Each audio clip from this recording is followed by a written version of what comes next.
Vamos estudar a palavra? Quem trouxe Bíblia, abra em Gênesis capítulo 39, versículo 23. Gênesis capítulo 39, versículo 23.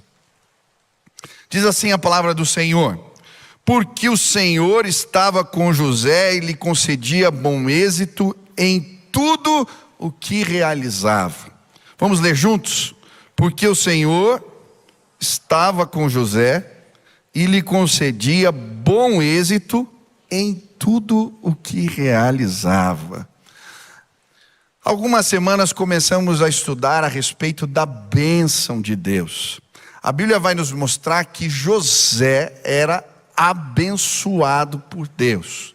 E é muito interessante porque em vários textos da Bíblia vamos encontrar o Senhor falando, a Bíblia falando que o Senhor estava com José.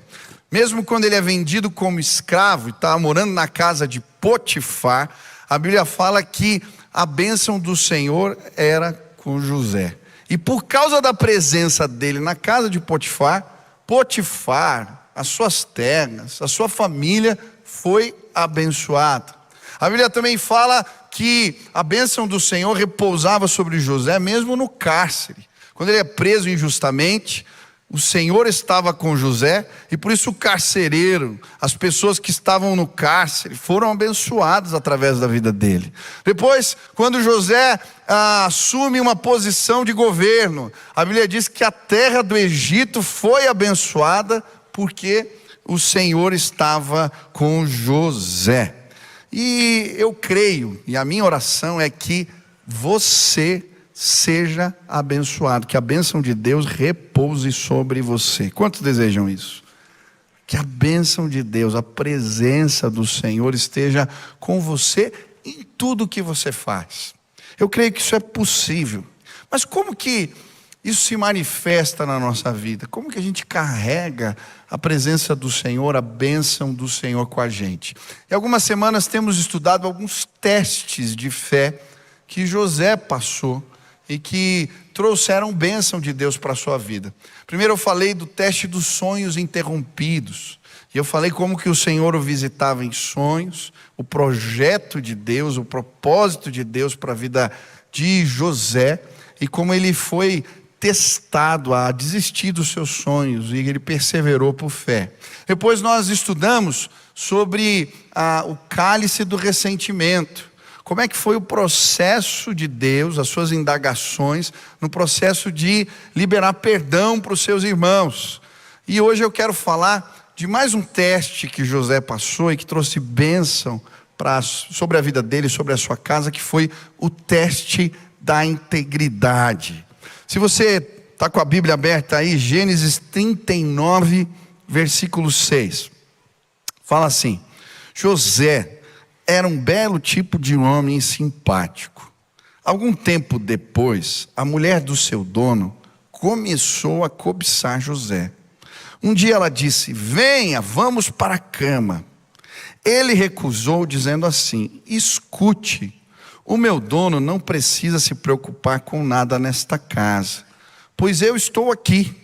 Ele me pôs como responsável por tudo que tem. Nesta casa eu mando tanto quanto ele. Aqui eu posso ter o que quiser, menos a senhora, pois é mulher dele. Sendo assim, como eu poderia fazer uma coisa tão imoral e pecar contra Deus? A integridade de José foi testada, foi provada. E eu creio que se José tivesse dormido com a mulher de Potifar, ele jamais teria se tornado governador do Egito. Porque ele foi aprovado nesse teste, ele pôde ocupar e viver plenamente o propósito de Deus para ele. E sabe, muitas pessoas têm perdido bênçãos na sua vida porque não passam no teste da integridade. A Bíblia vai nos dar vários exemplos. Davi, por exemplo. Davi, embora rei, embora tenha sido um homem abençoado, ele perdeu a bênção de Deus sobre a sua família, sobre a sua casa, porque ele não passou no teste da fidelidade. Quando ele dorme com Betseba, você vai lembrar que o profeta que foi denunciar o pecado dele diz assim: a espada não se apartará de sua casa. E de fato, depois daquilo que houve na casa de Davi, foi só confusão. Era caso de incesto, irmão brigando com irmão, filho se revoltando contra pai, porque em vez de bênção, porque ele não passou no teste da fidelidade, veio maldição, prova. A Bíblia também vai nos mostrar que Rúben, o filho mais velho de Jacó, o primogênito, ele teve perdas financeiras, porque ele não passou no teste da integridade.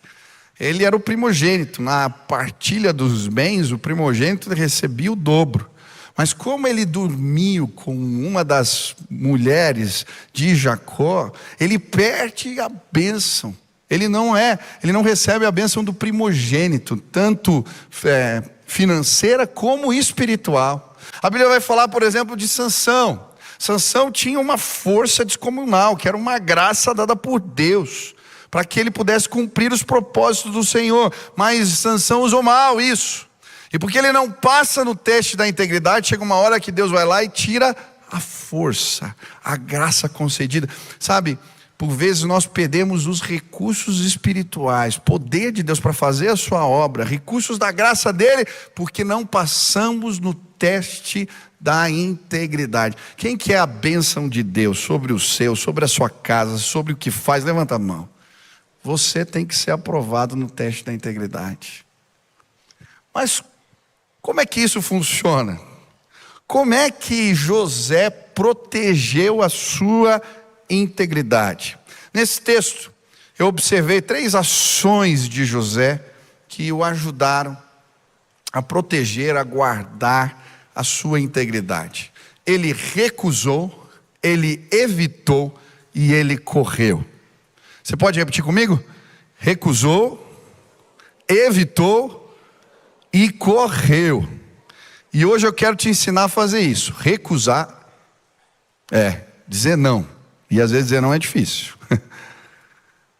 Evitar e correr. Eu não sou muito bom de corrida, mas hoje eu vou te ensinar a correr. Estou tentando entrar em forma, eu sou ruim para correr, mas para correr do pecado, quero te ensinar isso, acho que eu consigo te ensinar também. Amém? Olha só. Em primeiro lugar, a Bíblia diz que José recusou. Um dia vem a mulher, diz que José era bonito, e ela fala para ele: venha, vamos para a cama. E o versículo 8, a Bíblia diz: e ele recusou. A primeira armadilha que o inimigo prepara para nos fazer cair tem a ver com os convites que acontecem no escuro. Convites escusos, sedutores, mas que acontecem em um lugar secreto, onde ninguém está vendo.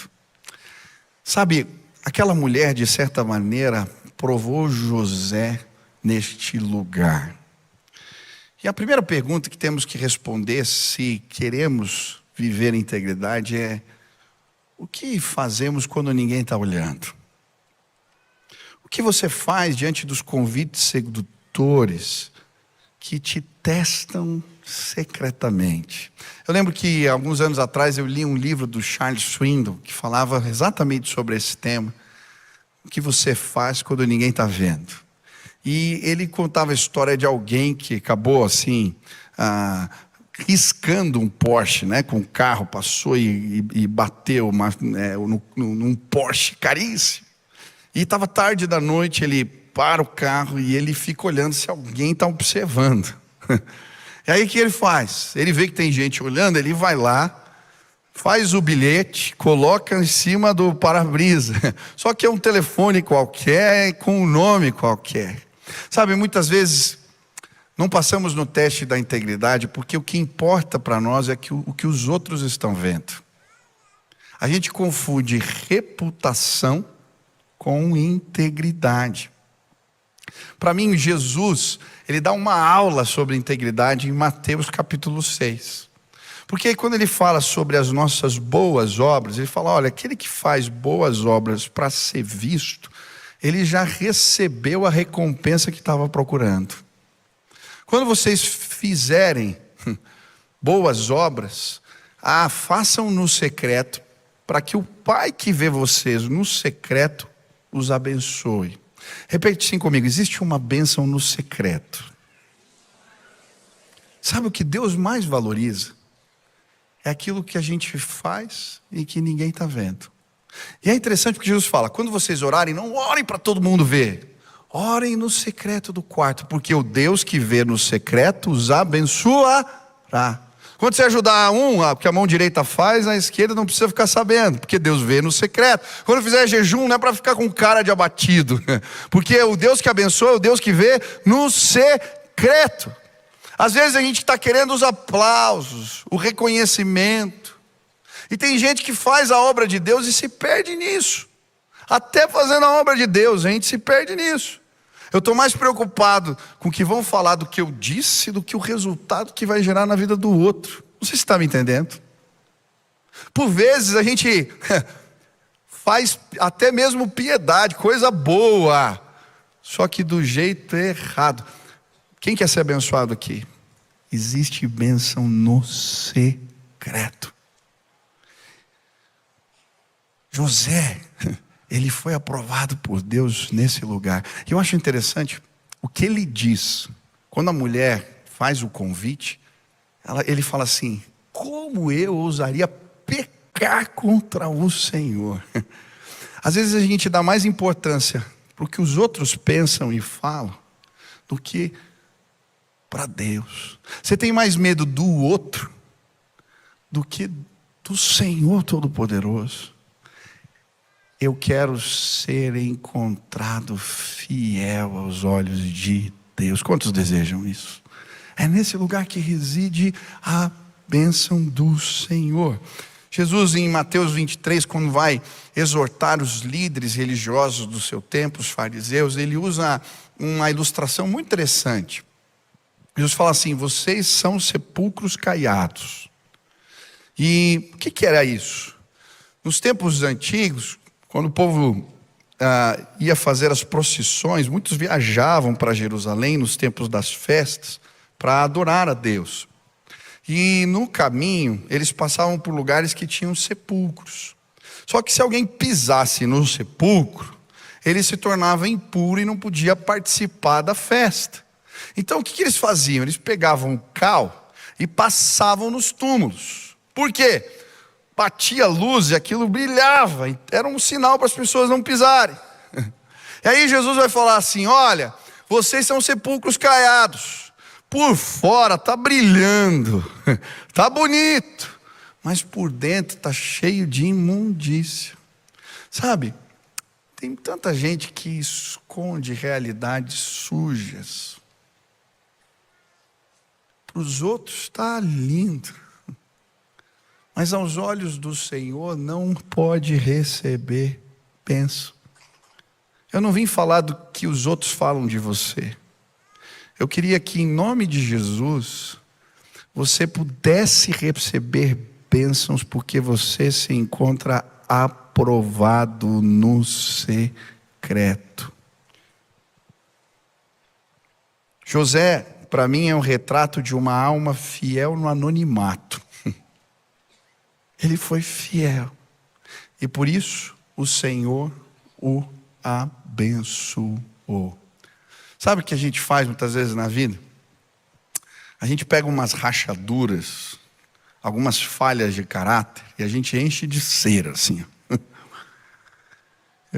Eu gosto de um livro do pastor Ronaldo Lidório, que ele conta a origem da palavra sincera. Você sabe a origem dessa palavra? É muito interessante. Na Roma antiga, os artífices, eles faziam as suas obras e por vezes elas rachavam, danificavam. Então o que eles faziam? Pegavam cera e colocavam nas rachaduras. Com o tempo, os vendedores de rua começaram a anunciar as obras, para dizer que elas tinham qualidade, eles colocavam sem cera. Sabe o que acontece muitas vezes na nossa vida? A gente maqueia, a gente põe cera, para não mostrar que tem coisas que precisam ser tratadas e a gente não trata. E por isso a gente não recebe bênçãos do Senhor. Em nome de Jesus, Deus vai abençoar a tua casa. Deus vai abençoar teu trabalho, o que você faz. Se você tiver coragem de tratar do jeito certo as rachaduras. Mas pastor, como é que a gente desenvolve esse temor do Senhor? Como José tinha, ele tinha temor de pecar contra Deus. Como é que a gente desenvolve? Eu vou falar de uma prática da minha vida, que me ajuda a desenvolver temor do Senhor. Tem uma oração, quem orava comigo na live de oração, já deve ter ouvido eu fazer. Eu faço quase todo dia, Senhor, sonda o meu coração e mostra se há em mim algum caminho mau. Eu oro isso quase todo dia. E o que eu faço? Depois que eu faço a oração, eu faço uma revisão do dia que passou, do dia anterior. E eu peço a ajuda do Espírito Santo. Espírito Santo, me ajuda a enxergar se eu errei em alguma coisa aqui. Me mostra. O caminho do justo tem que ser como a luz da aurora. Vai brilhando, brilhando até ser dia perfeito. Cada dia eu tenho que melhorar. Amém? Amanhã você vai ser melhor do que hoje. E depois de amanhã você vai ser melhor do que amanhã. Quantos creem nisso? Mês que vem você vai estar melhor do que nesse mês. Porque o Espírito Santo te ajudou a crescer todos os dias. Esses dias eu fui fazer esse exercício. E aí eu estava lá orando. Deus me mostra se tem alguma coisa de errado e tal. E aí eu abri a Bíblia e Deus mostrou. Eu tinha participado de um almoço no dia anterior. E alguns amigos falaram de uma pessoa que tinha falado calúnias a respeito de mim, do trabalho na igreja, algumas situações que eu não gostei, e com orgulho ferido eu comecei a falar, por que a igreja cresceu, por que a igreja é isso, por que olha o que está acontecendo, e comecei a falar, e aí eu fui orar no outro dia, quando eu abro a Bíblia estava assim, o tolo fala sobre si mesmo, e na hora eu lembrei eu falando, e eu fiquei tão constrangido, porque o Espírito Santo falou assim, é por sua causa? Ou sou eu que estou fazendo as coisas acontecerem? E eu fiquei tão envergonhado, eu falei, Senhor, me perdoa. Se algo tem acontecido de bom é porque o Senhor tem derramado graça. E eu peguei o telefone e eu liguei para as pessoas que estavam no almoço para pedir perdão. Porque eu agi como tolo. Quem quer receber bênçãos do Senhor aqui? Você não vai deixar passar nenhuma rachadura. Porque é pelas frestas que a bênção de Deus vai embora na nossa vida. Não vai ter fresta. Não vai ter fresta. Não vai ter fresta em nome de Jesus. Agora José, ele não simplesmente recusou o convite da mulher. Ele recusou justificar o seu pecado.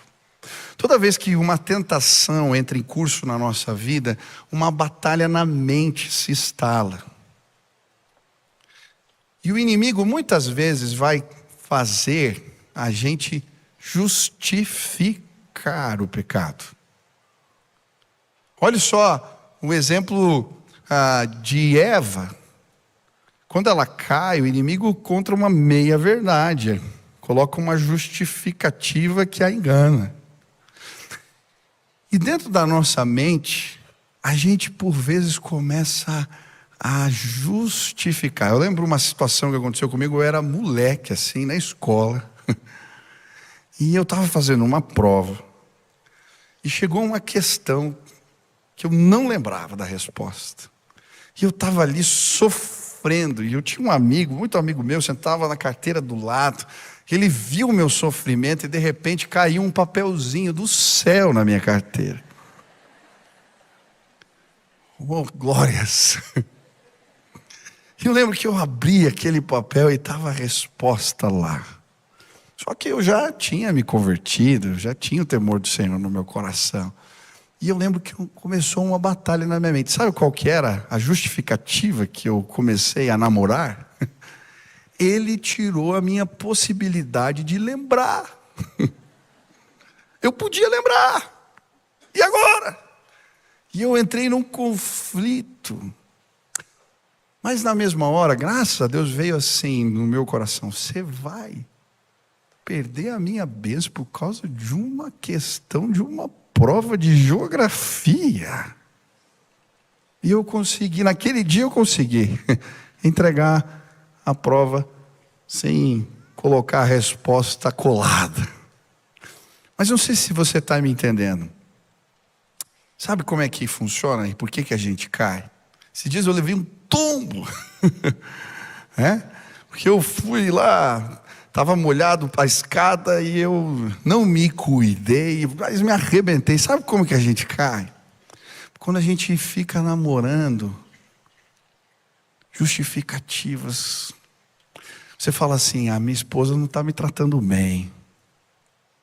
E aí então ou o meu marido não é carinhoso comigo, então eu posso ver pornografia, eu me dou o direito de ter conversas perigosas. Esse imposto não é justo. Eu estou sendo explorado pelo meu chefe, daí eu faço coisas que não devo. Ele foi injusto comigo, daí eu falo demais. A gente vai ter desculpa para maledicência, para traição, a gente vai ter desculpa para tudo.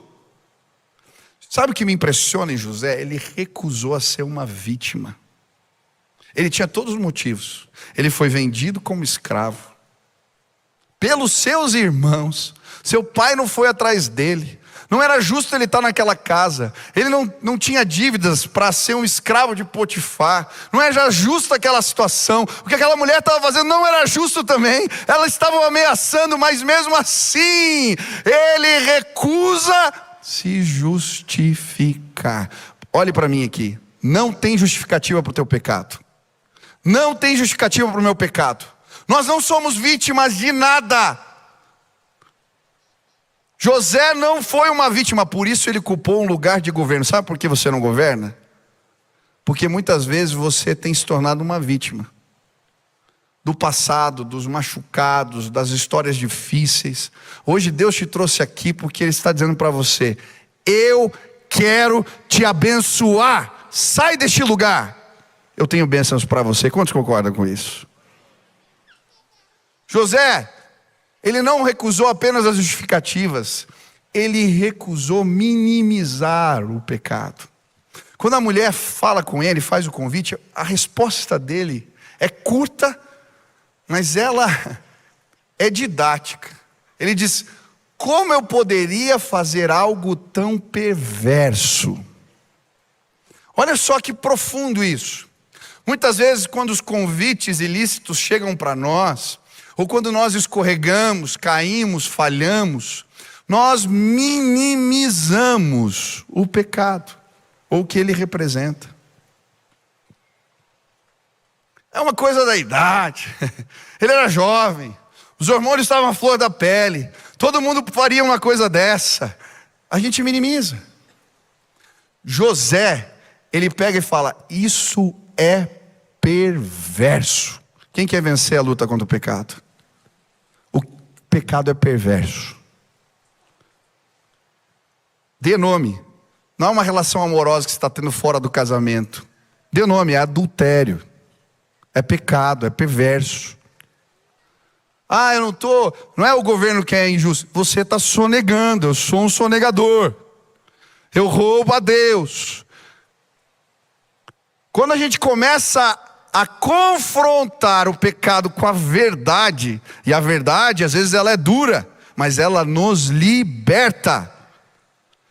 Aí a gente sai de um lugar onde o inimigo quer nos manter prisioneiros, indefesos, fracos. Quando nós enfrentamos o nosso erro da maneira que a Bíblia ensina, o Senhor nos abençoa. Para de passar maquiagem no pecado.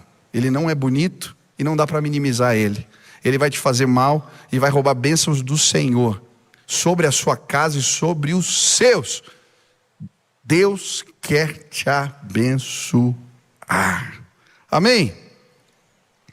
Quantos querem ser aprovados por Deus?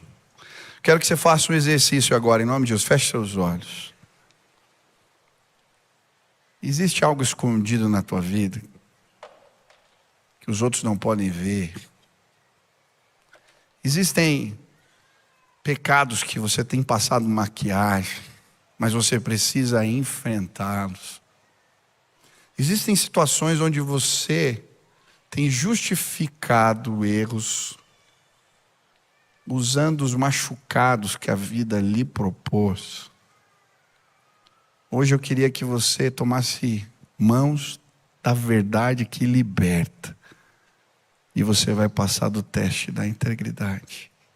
Senhor, nos ajuda. Olhar porque é feio, porque está rachado, não é fácil. Mas que os olhos da verdade do Senhor nos acompanhem. E que o Senhor mostre tudo o que precisamos tratar na nossa vida. Em nome de Jesus. Amém?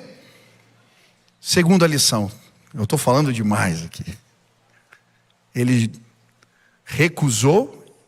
O que ele fez depois? Evitou. Olha só que forte. Depois que a mulher faz o convite, a Bíblia vai dizer que em Gênesis 39:10, assim, embora ela insistisse com José, dia após dia, ele se recusava a deitar com ela e evitava ficar perto dela. Sabe, muitas vezes nós somos aprovados no teste da integridade, porque não colocamos cercas, não mantemos a distância correta em relação a situações que nos provam, nos testam. Tem muita gente que cai porque fica testando os limites, a carne. Eu li um livro há alguns anos atrás, Mentores Segundo o Coração de Deus, pastor Raine Cordeiro. Ele falava das sequoias gigantes, aquelas árvores, às vezes centenárias. E ele falou que num parque nos Estados Unidos, algumas dessas árvores começaram a cair. E aí os biólogos foram estudar por que aquilo estava acontecendo. E eles descobriram que as raízes que ficavam expostas por causa do trânsito das pessoas ali, elas acabaram sendo danificadas. E aquelas árvores enormes, grandes, centenárias, caíram. Então o que eles começaram a fazer? Colocar cercas em torno das raízes. Sabe, se nós não protegermos as raízes que nos conectam com Deus, se nós não protegermos aquilo que nos mantém de pé, a gente acaba caindo. Tem que ter cerca. Eu lembro de um pastor que eu ouvi falar que o ministério dele, o lema do seu ministério é: faça um parapeito em torno do seu terraço. Ele falava assim: olha, muitos pastores ensinam as pessoas a chegarem nos lugares altos, mas não ensinam elas a se manterem lá. Davi caiu do terraço quando ele olhou para Betseba. Absalão caiu quando estava no terraço, no poder, dormindo com as mulheres do pai. Na verdade, por causa do ódio, da falta de perdão que ele não conseguiu liberar, aquilo o matou. Nabucodonosor caiu do terraço, não tinha parapeito. Quando ele sobe, se vangloria. Ei, quais são as cercas que você tem colocado para proteger aquilo que é importante para você? Você tem cercas para proteger a tua intimidade com Deus? Você presta contas da tua vida de oração para alguém? Você está buscando ao Senhor todos os dias? Isso é uma cerca. Você pode parar e ninguém vai te ajudar a levantar. Você tem cercas que te ajudam a proteger o teu negócio, as tuas empresas, a integridade dentro do negócio. A tua empresa tem mecanismos para isso? Você tem mecanismos na tua vida financeira? Ei, você tem acordos com a tua esposa que te ajudam a pôr cercas na relação? Ou não existem? Quantos querem ser aprovados por Deus? Deixa eu te dizer uma coisa: se você confiar demais em você, você vai se arrebentar. Nós somos pecadores. E a gente precisa ser intencional em colocar proteções para guardar nossa família, o nosso casamento, a nossa vida com Deus. Onde que estão essas proteções na sua vida? Lembro do documentário que eu vi do Billy Graham, que ele tinha proteção para tudo, para as viagens. Ele ia sempre com alguém, entrava nos quartos, para a vida financeira, para os negócios, para tudo. Por isso ele completou a carreira de forma fidedigna, fiel ao Senhor. Por fim, José corre. Quem quer aprender a correr aqui? Olha que interessante. A Bíblia fala que tem situações na nossa vida que a gente não tem que enfrentar. A gente tem que correr. Quando a mulher de Potifar toma a capa de José, ele não fica tentando se explicar ali não. Ele foge, ele corre, ele sai. Em vários momentos a palavra de Deus vai falar que a gente tem que fugir. Por exemplo, fuja da aparência do mal. Não é para você ficar depois se justificando. Foge da aparência. Olha o que diz 1 Coríntios 6, 28. Fuja da imoralidade sexual. 2 Timóteo 2, 22. Fuja das paixões da mocidade. O próprio Jesus teve uma situação que ele fugiu. Em João 6,15, olha o que diz a palavra. Sabendo Jesus que pretendiam proclamar o rei à força, retirou-se novamente sozinho para um monte. Existem situações na sua vida que você tem testado os seus limites. Talvez você esteja em lugares que Deus está falando, foge daí, sai dessa relação, sai disso que você está falando. E você está postergando. Hoje eu queria te ajudar, em nome de Jesus, a recusar, a evitar e a correr. E sabe, se você guardar a tua capa, a mulher tirou a capa de José, mas a capa da integridade ninguém tirou da vida dele. Se você guardar a tua capa, a bênção do Senhor virá sobre a sua vida e sobre os seus.